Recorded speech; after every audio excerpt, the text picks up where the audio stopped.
नमस्कार, मैं ज्योति निषाद। चलिए बढ़ते हैं खबरों की ओर। स्वच्छता अभियान में इंदौर को नंबर 1 बनाने वाले सफाई मित्रों का सम्मान किया गया। मुख्यमंत्री डॉक्टर मोहन यादव ने ब्रिलियंट कन्वेंशन सेंटर में आयोजित स्वच्छता कर्मवीर सम्मान समारोह में शामिल होकर सफाई कर्मियों को सम्मानित किया और उनके साथ स्नेह भोज भी किया। इस मौके पर सीएम यादव ने कहा कि केंद्र सरकार हर बार स्वच्छता की नई नई कसौटियां तय करती है, लेकिन इंदौर के सफाई सैनिक हर चुनौती को पार कर शहर को लगातार देश का सबसे स्वच्छ शहर बनाते हैं। उन्होंने सफाई मित्रों को स्वच्छता का सच्चा हीरो बताते हुए कहा कि अब इंदौर और स्वच्छता का रिश्ता 7 जन्मों का हो गया है।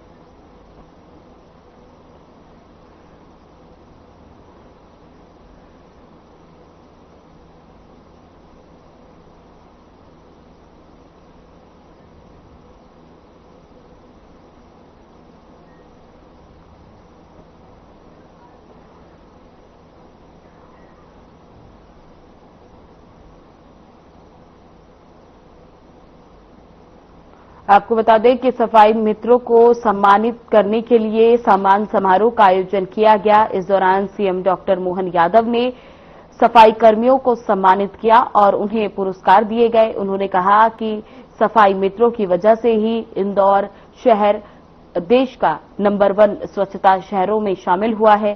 साथ ही इस दौरान कई सफाई मित्रों को सम्मानित किया गया। स्वच्छता कर्मवीरों को सम्मानित करने के लिए डॉक्टर सीएम मोहन यादव शामिल हुए। इस दौरान कई संख्या में सफाई कर्मी शामिल हुए।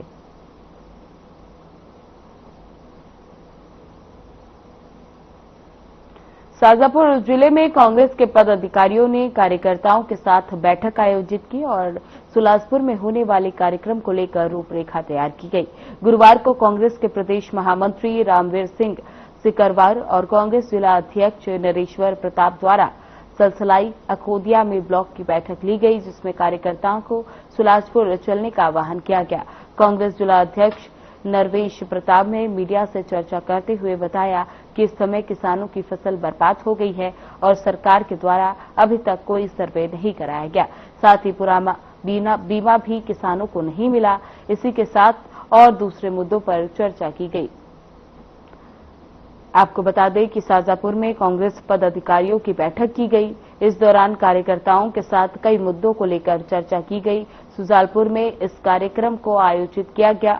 इस दौरान कई कांग्रेस कार्यकर्ता और पद अधिकारी इस कार्यक्रम में शामिल हुए।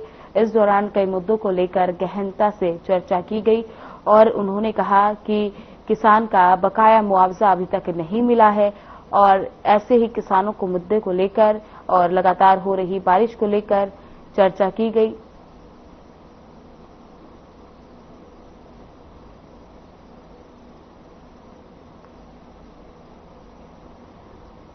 मुलाना और सलसलाई ब्लॉक की हमारे कांग्रेस कार्यकर्ता साथियों की बैठक आयोजित की गई।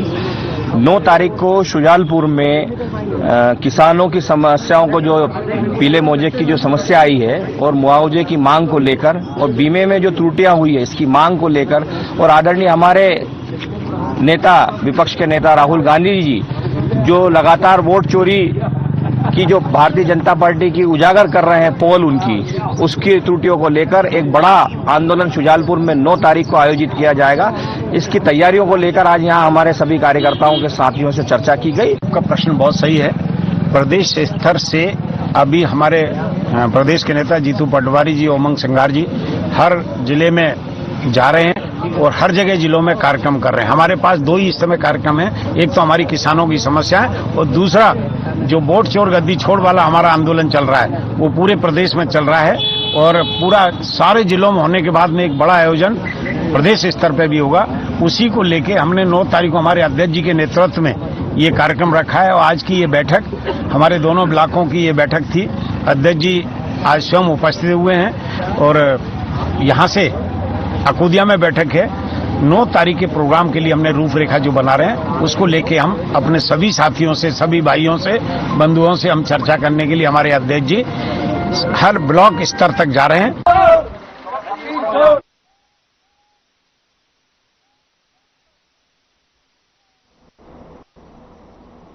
अनूपपुर के भात तिराहा निमाहा ग्राम पंचायत के पास बीजेपी ने प्रदर्शन किया। इस प्रदर्शन का नेतृत्व बीजेपी मंडल अध्यक्ष राजनगर ग्रामीण सुषमा जोशी ने किया। ये प्रदर्शन HECL जमुना कोतमा क्षेत्र के आमाडांड खुली खदान परियोजना में कार्यरत Neelkanth infra mining limited company और SECL की मनमानी क्षेत्र की उपेक्षा को लेकर किया गया। बीजेपी ने 10 सूत्रीय मांगों को लेकर ये विरोध प्रदर्शन किया। धरना प्रदर्शन स्थल पर SECL जमुना कोतमा क्षेत्र में महाप्रबंधन ने पहुंचकर सभी मांगों को जल्द पूरा कराने का भरोसा दिया। तब जाकर बीजेपी कार्यकर्ताओं ने प्रदर्शन को खत्म किया। आपको बता दें कि अनूपपुर भादा तिराहा नमाहा के पास बीजेपी का प्रदर्शन किया गया। 10 सूत्रीय मांगों को लेकर बीजेपी ने मोर्चा खोला, जिसके बाद उन्हें आश्वासन दिया गया। तब जाके ये धरना खत्म किया गया। आपको बता दें कि SECL को लेकर अनूपपुर में बीजेपी ने 10 सूत्रीय मांगों को लेकर ये धरना किया। इस दौरान बड़ी संख्या में कर्मचारी और बीजेपी के कार्यकर्ता और पदाधिकारी मौजूद रहे।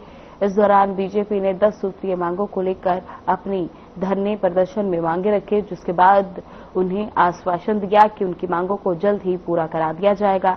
तब जाकर बीजेपी के पदाधिकारियों ने अपना धरना खत्म किया। मध्य प्रदेश में अलग अलग कर्मचारी संगठन सरकार से अपने हितों की मांग को लेकर पत्रचार कर चुके हैं, जिसमें सरकार ने उनकी मांगों को देखते हुए विचार कर उन्हें पूरा भी करा दिया। लेकिन इसके बावजूद भी कुछ संगठन निचले श्रेणी में कर्मचारियों को बरगलाने का काम कर रहे हैं। ये हम नहीं बल्कि मध्य प्रदेश कर्मचारी मंच प्रांताध्यक्ष का कहना है। प्रांताध्यक्ष अशोक पांडे ने कहा कि दैनिक वेतनभोगी एवं अस्थायी कर्मचारियों की समस्या को लेकर पिछले 20 वर्षों से हम संघर्ष कर रहे हैं। इसके कारण 28,000 बर्खास्त दैनिक वेतन कर्मचारियों की न केवल बहाली हुई है, बल्कि हजारों दैनिक वेतनभोगी कर्मचारियों को नियमितीकरण का लाभ हुआ है। आपको बता दें कि भोपाल में कर्मचारी संगठन ने सरकार से मांग की है, जिसमें सरकार ने विचार कर मांगों को पूरा कर दिया, लेकिन कुछ संगठन बरगलाने का काम कर रहे हैं। इसी को लेकर एक बैठक का आयोजन किया गया, जिसमें ये कहा गया कि जो मांगे हैं वो पूरी कराई जाए, नहीं तो बड़ा आंदोलन किया जाएगा, जिसको लेकर कर्मचारी संगठन ने ये सरकार से मांग की है। लेकिन सरकार ने कुछ मांगों को पूरा कर दिया है और कुछ मांगे अभी बाकी है, जिस पर विचार सरकार द्वारा किया जाएगा।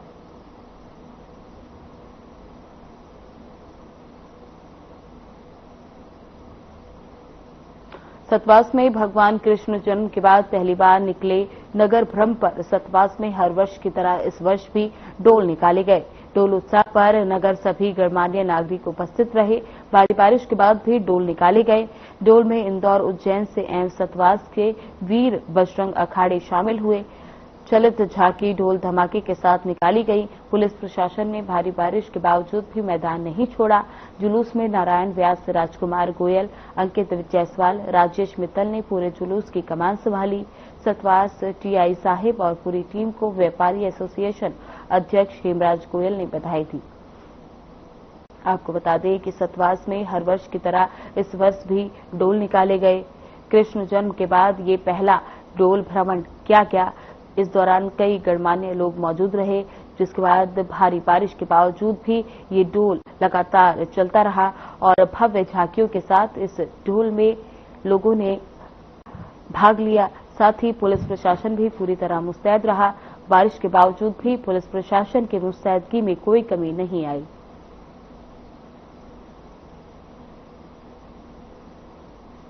बुरहानपुर जिले के कलेक्टर हर्ष सिंह पर अब सवाल उठ रहे हैं। समाजसेवी प्रियंक सिंह ने कलेक्टर पर डिजास्टर मैनेजमेंट एक्ट 2005 और NDMA की अर्बन फील्डिंग गाइडलाइन की खुलेआम अनदेखी करने के आरोप लगाए। दरअसल कलेक्टर ने हाल ही में खन्नर क्षेत्र का दौरा किया। इस दौरान सजनी गांव के पास नदी में बाढ़ का पानी पुल पर बह रहा था, लेकिन इसके बावजूद कलेक्टर ने वाहन चालक ने बहुत पानी में गाड़ी उतार दी। ये पूरी घटनाक्रम कैमरे में कैद हो गई और वीडियो सोशल मीडिया पर वायरल हो गया। आपको बता दें कि बुरहानपुर में कलेक्टर हर्ष सिंह पर कई सवाल उठे हैं। NDMA गाइडलाइन तोड़ते हुए कलेक्टर का वीडियो वायरल हुआ है, जिसके बाद समाजसेवी ने गंभीर आरोप लगाए हैं। आपको बता दें कि बाढ़ की स्थिति का जायजा लेने के लिए कलेक्टर गांव पहुंचे थे, जहां पर बहते पानी के ऊपर कलेक्टर ने अपने ड्राइवर से बोलकर गाड़ी उतरवा दी, जिसके बाद ये वीडियो सीसीटीवी में कैद हो गया और बाद में जमकर विद्यालय एवं छात्र छात्राओं शिक्षण निगम प्रक्रिया में आईसीटी का प्रयोग किया जाता है। आपके इन सफल प्रयासों के लिए माननीय श्री राज्यपाल महोदय आपको शैलेश मटियानी राज्य शैक्षिक पुरस्कार से सम्मानित करते हैं। अब मैं प्रशिक्षण संस्थानों से मनाया जाएगा, जहां दिन पर विभिन्न धार्मिक कार्यक्रम के आयोजन हुए। मुस्लिम धर्मावलंबियों के सबसे बड़े पर्व को लेकर नगर में तमाम तरह की तैयारियां की गई है।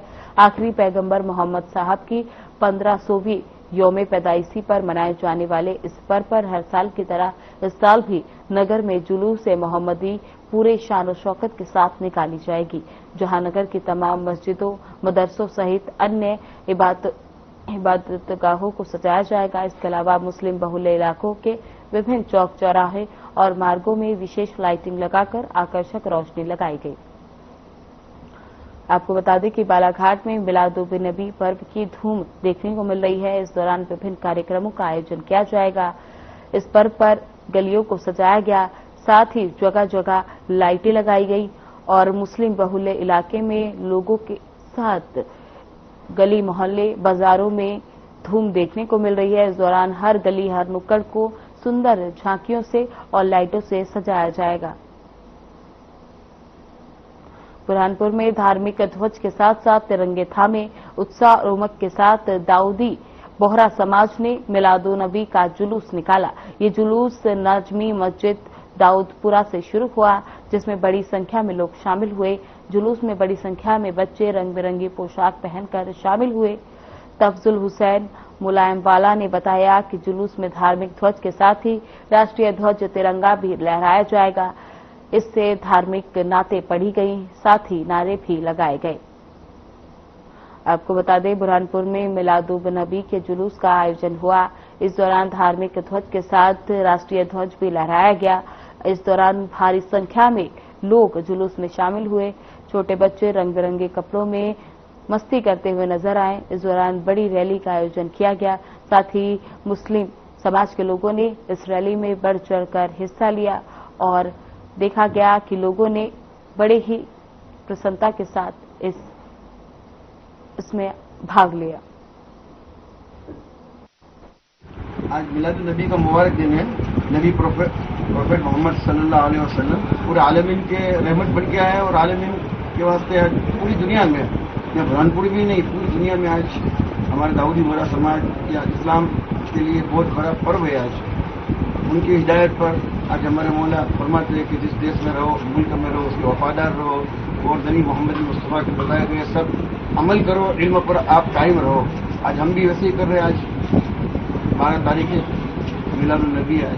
आज बुरहानपुर में आप सभी को देखकर भी खुशी होती है और सब शामिल हुए हैं। आप सब भी शामिल हुए हैं। ये बुरहानपुर के सभी दाऊदी बोहरा समाज साहिल अली बहुत कोऑपरेट किया है और उनकी ये मदद से ये कामयाब हुआ। अमन और अमान के साथ, खुशी के साथ ये हमारा आज का जो प्रोग्राम है मिलाद-उन-नबी सल्लल्लाहु अलैहि का, वो बहुत अच्छा रहा और हम तहे दिल से शुक्रगुजार हैं। दुआ करते हैं कि आप जो ये बुरहानपुर के लिए जो भी खिदमतें अंजाम देते हैं, वो खिदमत में आप कामयाब रहते रहें और बुरहानपुर आबाद रहे। उसका नाम हम लोग दारुल सुरूर भी चाहते हैं।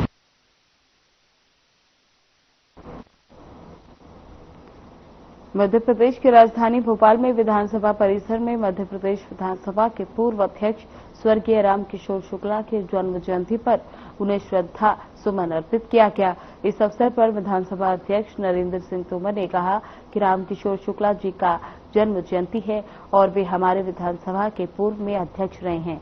उन्होंने विधानसभा में नए आयामों को स्थापित किया। विधानसभा संचालन का भी उनका एक अनुकरणीय उदाहरण है। पहले ऐसे अध्यक्ष हैं जो उपाध्यक्ष भी रहे हैं, तत्कालीन सरकार में मंत्री भी रहे हैं और स्वतंत्रता संग्राम सेनानी भी रहे हैं। सामाजिक जीवन में अनेक पदों पर रहकर उन्होंने अपने कर्तव्यों का निर्वहन किया और अपने जीवन की यात्रा को पूर्ण किया। आपको बता दें कि भोपाल में रामकिशोर शुक्ला की जन्म जयंती पर श्रद्धा सुमन अर्पित किए गए। इस दौरान नरेंद्र सिंह तोमर ने अपनी प्रतिक्रिया दी। उन्होंने कहा कि पूर्व विधानसभा अध्यक्ष ने कई पदों पर रहकर अपनी भागीदारी निभाई है। साथ ही उन्होंने कहा कि रामकिशोर शुक्ला की जयंती पर हम उन्हें श्रद्धा सुमन अर्पित करते हैं। उन्होंने अपने पदों पर रहकर कई बड़े काम किए और लोगों के हित में काम करते हुए उन्होंने देश के लिए भी काम किया। पूर्व अध्यक्ष श्री रामकिशोर शुक्ल जी की जन्म जयंती है। शुक्ल जी विधानसभा के अध्यक्ष तो रहे और विधानसभा में उन्होंने नए अनेक आयामों को जन्म दिया। विधानसभा का संचालन का भी उनका अनुकरणीय उदाहरण है। लेकिन वे एक ऐसे अध्यक्ष हैं जो पहले उपाध्यक्ष भी विधानसभा के रहे, राज्य सरकार में मंत्री भी रहे, स्वतंत्रता संग्राम सेनानी भी रहे और सार्वजनिक जीवन के अनेक पदों पर रहकर उन्होंने सफलतापूर्वक अपने दायित्व का निर्वहन किया और अपनी जीवन यात्रा को पूर्ण किया। मैं आज विधानसभा परिसर में दिवंगत आत्मा को श्रद्धा से स्मरण करने का अवसर है। मैं इस अवसर पर उनके चरणों में अपनी विनम्र श्रद्धांजलि प्रस्तुत करता हूं और ईश्वर से ये कामना करता हूं कि हमारे पूर्वजों के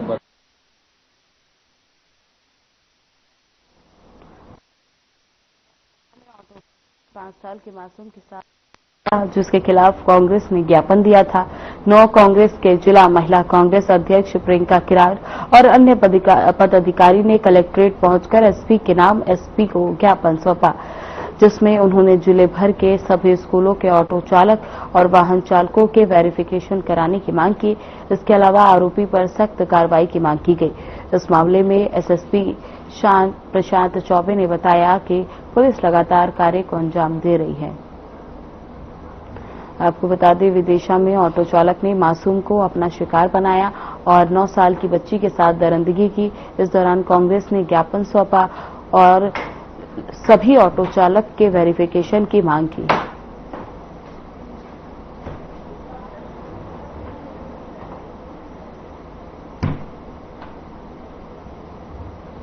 अपराध हुआ है गंजवासौदा में, जिसमें 5 साल की छोटी बच्ची के साथ एक गंभीर घटना हुई थी।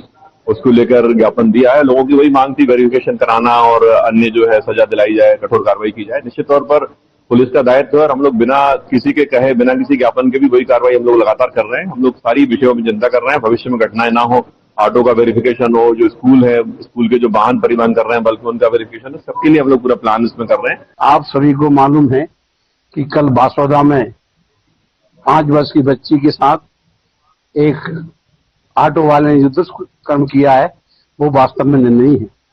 हम शासन से, प्रशासन से, भारतीय जनता पार्टी के लोगों से मांग करते हैं ऐसे लोगों को तुरंत गिरफ्तार करके उनको फांसी दी जाए और 24 घंटे के अंदर जिन्होंने उसको गिरफ्तार नहीं किया। हमारे विदिशा जिले के गंजवासौदा तहसील में एक ऑटो चालक द्वारा पढ़ने वाली छोटी सी बच्ची के साथ कल रेप की घटना घटित हुई है और मध्य प्रदेश की मोहन यादव सरकार में लगातार हमारी मासूम बेटियों के साथ जघन्य अपराधों की घटनाएं घटित हो रही हैं। मोहन यादव सरकार इन्हें रोकने में नाकाम है। पिछोर नगर परिषद में पदस्थित अकाउंटेंट दीपक पनाफर और आउटसोर्स कर्मचारी रामबाबू त्रिपाठी को रिश्वत लेते रंगे हाथ गिरफ्तार किया गया। ये कार्रवाई लोकायुक्त ने की। दोनों कर्मचारियों को 30,000 रुपए की रिश्वत लेते पकड़ा गया। आपको बता दें कि पिछोर में नगर परिषद में रिश्वतखोर बाबू को पकड़ा गया, जिसमें लोकायुक्त ने बड़ी कार्रवाई की और 2 अधिकारी रिश्वत लेते गिरफ्तार किए गए। इस दौरान 30,000 की रिश्वत लेते हुए उन्हें गिरफ्तार किया गया।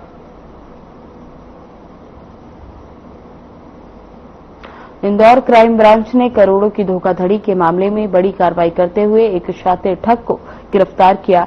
दरअसल इंदौर के रहने वाले डॉक्टर सुभाष केसरिया ने पुलिस से शिकायत दी थी कि साल 2018 से 2024 के बीच राकेश सुमन नाम का शख्स उनके संपर्क में आया। आरोपी ने अपने आप को प्रभावशाली बताते हुए डॉक्टर से कहा कि वे उनके रिश्तेदार को आर्कियोलॉजिक सर्वे और इंडिया में नौकरी दिलवा सकते हैं। आरोपी ने 5-6 लोगों की नियुक्ति के नाम पर करीब 1,72,00,000 रुपए डॉक्टर से ले लिए। ये पैसा नकद, ऑनलाइन और अलग अलग खातों में भेजा गया। दबाव बढ़ाने पर आरोपी ने नकली नियुक्ति पत्र भी उपलब्ध करा दिए, जो कि विभागीय जांच में फर्जी पाए गए। पीड़ित ने मामले की शिकायत पुलिस को दी, जिसके बाद पुलिस ने जांच करते हुए आरोपी राकेश सुमन को धर दबोचा। फिलहाल पुलिस आगे की कार्रवाई में जुट गई है। आपको बता दें कि इंदौर में क्राइम ब्रांच की गिरफ्तारी में शातिर ठग आ गया है। एएसआई में लगने के नाम पर उसने करोड़ों की ठगी की थी। इन्होंने एक व्यक्ति राकेश सुमन है, उससे संपर्क हुआ इनका, तो उसने बोला कि मैं नौकरी दिला सकता हूं। और इसके पिताजी भी संभवतः retired archaeological survey of India में काम करने वाले अधिकारी रहे हैं। तो उसी चीज के कारण से विश्वास करके और इन लोगों ने सोचा कि ये इसी डिपार्टमेंट में नौकरी लगा देंगे। इसी बात पर से इन्होंने पैसों की मांग करी, ये कितने पैसे लगेंगे। तो ये 2018 से 24 के बीच में 5-6 रिश्तेदारों के लिए इन्होंने टोटल 1,72,00,000 रुपए की राशि इनको दे दी। कुछ अकाउंट में दिया है, कुछ ऑनलाइन भी दी, कुछ कैश भी दिया है। और इसके बाद में फिर जब ज्यादा प्रेशराइज किया तो इसने उन्हें फर्जी नियुक्ति पत्र भी उनको थमा दिया। और जब archaeological survey of India department से इसकी आइडेंटिफिकेशन कराया गया तो ये नकली निकला और तब उनकी रिपोर्ट पर ये एफआईआर दर्ज हुई है, जिसमें 420, 467, 68। श्योपुर के कलेक्टर अर्पित वर्मा ने बड़ा संज्ञान लिया। उनके निर्देश पर आदम जाति कल्याण विभाग सहायक आयुक्त राकेश गुप्ता ने नवीन बॉयज हॉस्टल के अधीक्षक वीरेंद्र जगनोरिया को अध्यक्ष पद से कार्यमुक्त कर दिया। अधीक्षक पर आश्रम संचालन में लापरवाही और आदर्शहीनता बरतने जाने पर आरोप लगाए गए थे, जिस पर कलेक्टर ने जांच के आदेश दिए थे।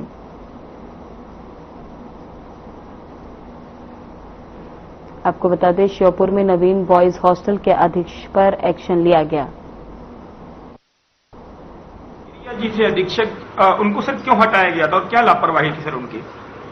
जलमेरिया जी को हटाने के पीछे कारण ये था कि वहाँ के जो बच्चे हैं, छात्र हैं, जो पोस्ट मैट्रिक कॉलेज में पढ़ते हैं, उनके द्वारा शिकायत की गई थी कि एक तो मीनुअनुसार खाना नहीं दिया जाता। उनकी 2-3 मांगे थी। एक न्यूज पेपर भी उनके द्वारा नहीं बुलाया जाता है। तो ये सब मेरे संज्ञान में आया, तो तत्काल मैं भी शाम को उस हॉस्टल में गया। देवास में पुलिस ने डायल 100 की जगह डायल 112 सेवा की शुरुआत की, जो एआई से मॉनिटर की जाएगी। इस सेवा के तहत देवास जिले को 28 हाईटेक वाहन मिले हैं, जिनमें 12 स्कॉर्पियो और 16 बोलेरो वाहन शामिल है। इनमें से 12 वाहन शहर में और 11 वाहन देहात में तैनात किए गए हैं। देवास में डायल 112 सेवा की शुरुआत एडीजी उमेश जेगा, डीआईजी नवनीत भसीन और एसपी पुनीत गहलोत ने की है। आपको बता दें, ये सेवा 15 अगस्त से पूरे मध्य प्रदेश में लागू की गई है, जो डायल 100 की जगह लेगी।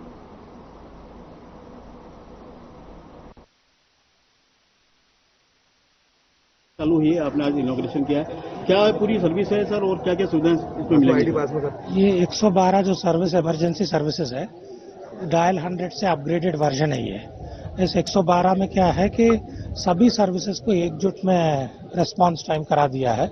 पुलिस के साथ हेल्थ सर्विसेज है, हेल्थ का कोई समस्या हो, मेडिकल प्रॉब्लम का वगैरह, महिलाओं से संबंधित कोई समस्या हो, फायर सर्विसेज का कोई समस्या हो, अन्य किसी प्रकार का भी कोई भी हेल्प चाहिए तो इसमें कर सकते हैं। ये आर्टिफिशियल इंटेलिजेंस से मॉनिटर्ड वाला चीज है पूरा। और इसमें डायल 100 से क्या है कि डायल 100 में थोड़ा सीमित नंबर ऑफ नंबर्स को एक साथ अटेंड कर पाते थे, इसमें संख्या ज्यादा हो गया है।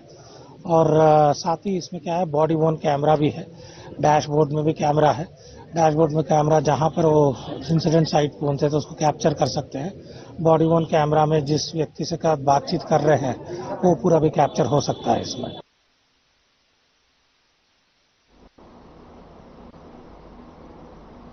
फिलहाल बुलेटिन में बस इतना ही। बने रहे हमारे साथ। नमस्कार।